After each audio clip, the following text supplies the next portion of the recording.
Ragsak ti Ilocano. Kapay nga ta ti lalaki no kas asawa na, nakasamsam it panagayat kin pamatig na. Kanayon naragsak na kin rupa na, di napay kayat mayadayukin bakit na. No naglabas manuntawin panagdinada, nilalaki kasla isuntay mauman. Aglalo no maalukoy ton barkada na, agsapul ton sa balik babae ang pagraksakan na.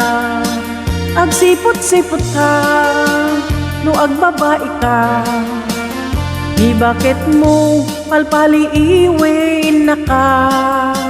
Agsipot-sipot ka manong nurumwar ka, di bakit mo baka sursurutin na ka.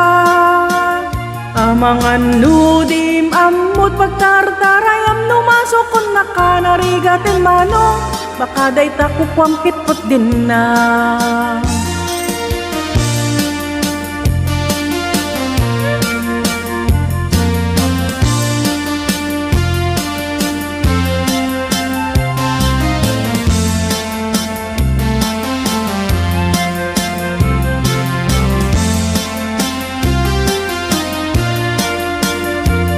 Natitawin naglabasen ngim 40, idirik na agsublit kaban banwagan na.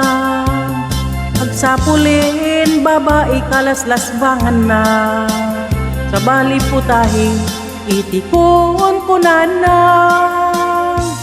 No nagsarak dan iti barkada na, adalatan tay babae atong tungandan. Kanjawan datay kadwa na awan aramid na, kapoy kanot lalaki nga awan titiks na. Agsipot-sipot ka no agbabae ka, di bakit mo palpali iwin na ka. Agsipot-sipot ka manong nurumwar ka, di bakit mo baka sursurutin na ka. Amangan nudim amot pagtartarayam numasokon na ka, narigatin manong baka day takukwam kitpot din na. Agsipot-sipot ka manong agbabae ka, di bakit mo palpali iwin na ka. Agsipot-sipot ka manong nurumwar ka, di bakit mo baka sursurutin na ka. Amangan nudim amot pagtartarayam numasokon na ka, narigatin manong baka day takukwam kitpot din na. Amangan nudim amot pagtartarayam numasokon na ka, narigatin manong baka day takukwam kitpot din na. Ragsak ti Ilocano.